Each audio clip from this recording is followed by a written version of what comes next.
টাকা। ভাইরে, টাকা ছাড়া এই দুনিয়ার রং বেরঙের চাঁদ তারাও পানসে লাগে। সোজা বাংলা কথা, পকেটে নাই টাকা তো দুনিয়াটা ফাঁকা।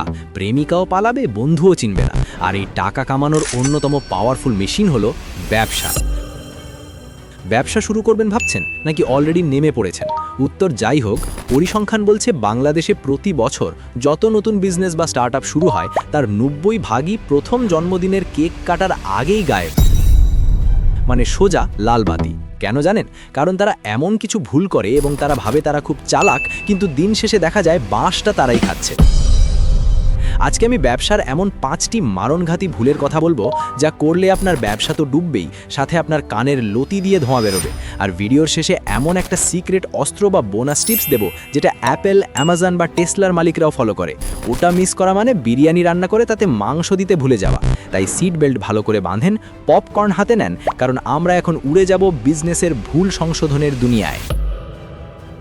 আমাদের লিস্টের প্রথম ভুলটা হলো আমাদের জাতীয় রোগ হুজুগ। সিনারিওটা একটু কল্পনা করুন। আপনার এলাকার মন্টু মিয়া রাস্তার মোড়ে একটা চায়ের দোকান দিয়ে 2 তলা বাড়ি করে ফেলেছে, বাইক কিনে সারা এলাকা চষে বেড়াচ্ছে। এটা দেখে আপনার মাথায় ভূত চাপলো, আরে চায়ের ব্যবসায় তো লাল বাতি জ্বলার চান্স নাই, পানি গরম করলেই টাকা আর টাকা। পরদিন আপনিও বাবার পেনশনের টাকা দিয়ে বা লোন নিয়ে মন্টু মিয়ার দোকানের ঠিক উল্টো দিকে একটা চকচকে চায়ের দোকান দিলেন। রেজাল্ট কি হবে জানেন? মন্টু মিয়ার দোকানে উপচে পড়া ভিড়, কাস্টমার লাইন ধরে চা খাচ্ছে, আর আপনার দোকানে মাছিও বসছে না। আপনি সারাদিন বসে বসে মাছি তাড়াচ্ছেন। কেন? কারণ আপনি মার্কেট রিসার্চ করেননি। আপনি এটা দেখেননি যে মন্টু মিয়া কাস্টমারকে কিভাবে খাতির করে, তার চায়ের স্পেশাল মশলাটা কি, কিংবা সে কত বছর ধরে কাস্টমারের সাথে সম্পর্ক তৈরি করেছে। আপনি শুধু তার সাফল্য দেখে লোভে পড়ে কপি পেস্ট করেছেন। ভাইরে, ব্যবসা কোনো পরীক্ষার খাতা নয় যে পাশের জনেরটা দেখে লিখলেই পাশ করবেন। পাশের জন ভুল লিখলে আপনিও কিন্তু ডাব্বা পাবেন। মন্টু মিয়ার হয়তো লোকেশন ভালো কিংবা তার ব্যবহার ভালো, কিন্তু আপনি হয়তো চাই বানাতে পারেন না, আর কাস্টমার এলে এমন মুখ করে থাকেন যেন সে আপনার কাছে টাকা ধার চাইতে এসেছে। মনে রাখবেন, ভিড়ের মধ্যে হারিয়ে না গিয়ে ইউনিক কিছু করতে হয়। সবাই যা করছে আপনিও যদি তাই করেন, তাহলে কাস্টমার আপনার কাছে কেন আসবে? হুজুগে ব্যবসা মানেই হলো শুরুতে জাঁকজমক আর শেষে ফক্কিন্নির হাল। এই ভুলটা নতুন উদ্যোক্তারা অহরহ করে, বিশেষ করে যারা নতুন টাকার গরম দেখায়। ধরুন, আমাদের কাল্পনিক চরিত্র বল্টু ঠিক করলো সে একটা জুতোর শোরুম দেবে। সে কি করলো? তার বাজেট 10 লাখ টাকা, এর মধ্যে 9,50,000 টাকা খরচ করলো দোকানের এসি, ফলস সিলিং, লাইটিং আর নিজের জন্য একটা বিশাল ঘোরানো চেয়ার কিনতে। দোকান দেখতে পুরো 5 স্টার হোটেল, কিন্তু তার হাতে মার্কেটিং বা প্রচারণার জন্য কোনো টাকা নেই, পকেটে গড়ের মাঠ। দোকান খোলার পর বল্টু এসি রুমে টাই কোট পরে বসে আছে, কিন্তু কাস্টমার নাই, কারণ এলাকার মানুষ জানেই না যে বল্টু জুতোর দোকান দিয়েছে। ভাইরে, এখনকার যুগের মন্ত্র হলো যো দিখতা হ্যায় ও বিকতা হ্যায়, মানে যেটা দেখা যায় সেটাই বিক্রি হয়। আপনার প্রোডাক্ট যদি বস্তা পচা হয় কিন্তু মার্কেটিং ফাটাফাটি হয়, তবুও সেটা বিক্রি হবে। আর প্রোডাক্ট সোনার হলেও যদি মানুষ না জানে, তবে সেটা মিউজিয়ামে সাজিয়ে রাখা ছাড়া উপায় নেই। অনেকে দোকানের সাইনবোর্ড বানাতে লাখ টাকা খরচ করে, কিন্তু ফেসবুকে 500 টাকার অ্যাড বুস্ট করতে গেলে তাদের গায়ে জ্বর আসে। এটা চরম বোকামি। আপনার দোকান যদি গলির চিপায়ও হয়, কিন্তু আপনার অনলাইন মার্কেটিং যদি স্ট্রং হয়, মানুষ খুঁজে খুঁজে আপনার কাছে আসবে। তাই অফিস বা দোকান সাজানোর চেয়ে মানুষ জানানোই ফোকাস বেশি দিন। মনে রাখবেন, কাস্টমার আপনার এসির বাতাস খেতে আসবে না, আসবে আপনার প্রোডাক্ট কিনতে। আপনি দোকান খুলেছেন, খুব ভালো কথা, খুশির সংবাদ। প্রথম দিন আপনার পাড়ার বড় ভাই, মেজো ভাই আর জিগরি দোস্তরা হাজির। তারা এসে বলল, কিরে মামা, ব্যবসা তো জমাইয়া দিছোস, দে 1 প্যাকেট বিস্কুট, দে 1 প্যাকেট সিগারেট, দে, বিলটা খাতায় লিখে রাখিস। আপনিও লজ্জায় পড়ে বা সম্পর্কের খাতিরে না করতে পারলেন না। ভাবলেন আপন মানুষই তো, টাকা তো আর পালিয়ে যাচ্ছে না। শুনুন বস, ইমোশন দিয়ে সিনেমা চলে, ব্যবসা চলে না। ব্যবসার ক্যাশ ফ্লো বা নগদ টাকা হলো শরীরের রক্তের মতো। বাকি দেওয়া মানে শরীর থেকে রক্ত বের করে ড্রেনে ফেলে দেওয়া। মাস শেষে দেখবেন আপনার খাতা ভরা শুধু বাকি আর উধার, কিন্তু ক্যাশ বাক্সে তেলাপোকা দৌড়াচ্ছে।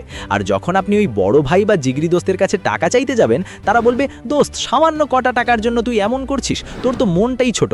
ব্যাস, টাকাও গেল, সম্পর্কও গেল। সাপ্লাইয়ারকে টাকা দেওয়ার সময় ওই বন্ধুরা এসে টাকা দেবে না। তাই ব্যবসার শুরুতেই দোকানের সামনে বড় করে সাইনবোর্ড লাগিয়ে দিন, বাকি জাহিয়া লজ্জা দিবেন না। যে বন্ধু টাকা দিয়ে আপনার পণ্য কিনবে না, সে আপনার বন্ধু না, সে আপনার ব্যবসার উই পোকা, তাকে ঝেড়ে ফেলুন।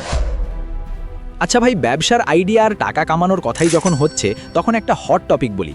সামনেই কিন্তু রমজান মাস, আর এই মাসে এমন কিছু সিজনাল ব্যবসা আছে যা করে আপনি শুধু ধনী হবেন না, লাল লাল টাকা গুনে কোটিপতিও হতে পারেন। বিশ্বাস হচ্ছে না? মনে হচ্ছে চাপাবাজি? ওপরের আই বাটনে একটা ভিডিও দিলাম, এই ভিডিওটা শেষ করে ওটা দেখে আসবেন, আপনার লাইফ চেঞ্জ হয়ে যেতে পারে। মিস করবেন না কিন্তু। এবার আসি 4 নম্বর ভুলে। এটা হলো নতুন ব্যবসায়ীদের জন্য সবচেয়ে বড় সুইসাইডাল ভুল। ধরুন আপনার মুদি দোকান বা কাপড়ের দোকান আছে, সারাদিন বেচাকেনা করে ক্যাশ বাক্সে 15,000 টাকা জমেছে। রাতে বাড়ি যাওয়ার সময় হঠাৎ মনে হলো, আরে বাসায় তো চাল নেই, আর বউ অনেক দিন ধরে ইলিশ মাছ খেতে চাইছে। আপনি সোজা গাল্লা বা ক্যাশ বাক্স থেকে 5,000 টাকা নিয়ে বাজার করে ফেললেন। আপনার ব্রেন আপনাকে বোঝালো, আরে ব্যবসা তো আমারই, টাকা নিলে সমস্যা কি, আমার টাকা আমি খরচ করব না তো কে করবে? সমস্যা আছে বস, মারাত্মক সমস্যা।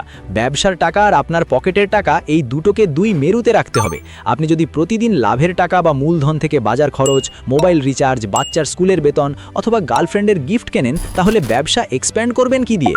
মাস শেষে দেখবেন অনেক বিক্রি হয়েছে, কিন্তু হাতে কোনো টাকা নেই নতুন মাল তোলার জন্য। আপনাকে মনে করতে হবে আপনি আপনার নিজের কোম্পানিতে একজন কর্মচারী মাত্র। মাস শেষে আপনি ব্যবসার লাভ থেকে নিজের জন্য একটা ফিক্সড স্যালারি বা বেতন নেবেন। এর বাইরে ব্যবসার ক্যাশ বাক্স থেকে 1 টাকাও ব্যক্তিগত কাজে খরচ করা যাবে না, মরে গেলেও না। ব্যবসার টাকা হলো ব্যবসার খাবার, ওটা খেয়ে ফেললে ব্যবসা না খেয়ে মারা যাবে।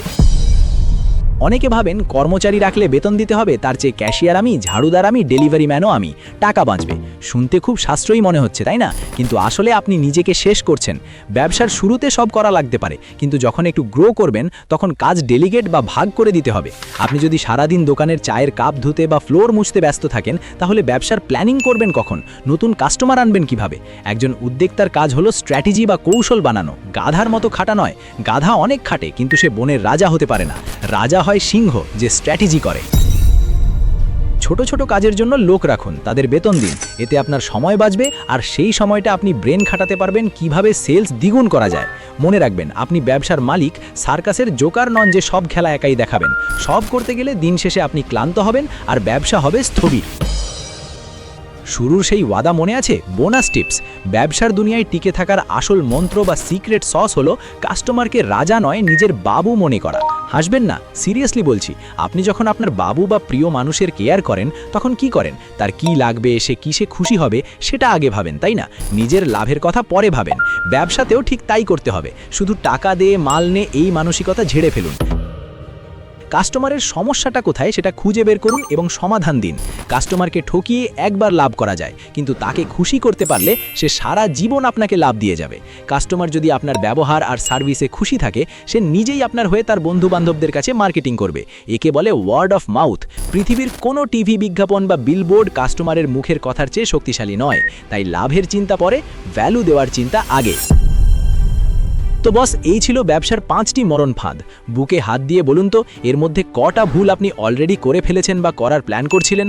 লজ্জা পাওয়ার কিছু নেই, মানুষই ভুল করে, তবে বুদ্ধিমানরা ভুল থেকে শিক্ষা নেয়, আর বোকারা একই ভুল বারবার করে। এখন যাওয়ার আগে আপনাদের কাছে আমার একটা ছোট্ট আবদার আছে। আপনারা পরবর্তী ভিডিও এই দুটো টপিকের মধ্যে কোনটার উপর দেখতে চান? অপশন 1, ডুবন্ত ব্যবসা বাঁচানোর জাদুকরী উপায়, নাকি অপশন 2, মাত্র 10,000 টাকায় শুরু করা যায় এমন 5টি লাভজনক ইউনিক ব্যবসা? ঝটপট কমেন্টে 1 বা 2 লিখে জানান। যার ভোট বেশি পড়বে, পরের ভিডিও সেটা নিয়েই বানাবো, এটা আমার প্রমিস। আর হ্যাঁ, আমি আপনাদের বলবো না যে চ্যানেলটা সাবস্ক্রাইব করুন, কিন্তু আপনি যদি চান আপনার কম্পিটিটররা বা শত্রুরা আপনার চেয়ে এগিয়ে যাক, আর আপনি এই বাঁশবাগানেই বসে থাকুন, তাহলে সাবস্ক্রাইব করার কোনো দরকার নেই। আর যদি ব্যবসার দুনিয়ায় রাজত্ব করতে চান এবং স্মার্ট হতে চান, তাহলে বুঝতেই পারছেন কি করতে হবে। দেখা হচ্ছে পরের ভিডিওতে। ততক্ষণ পর্যন্ত ভুল শোধরান আর দে দরসে টাকা কামান। আল্লাহ হাফেজ।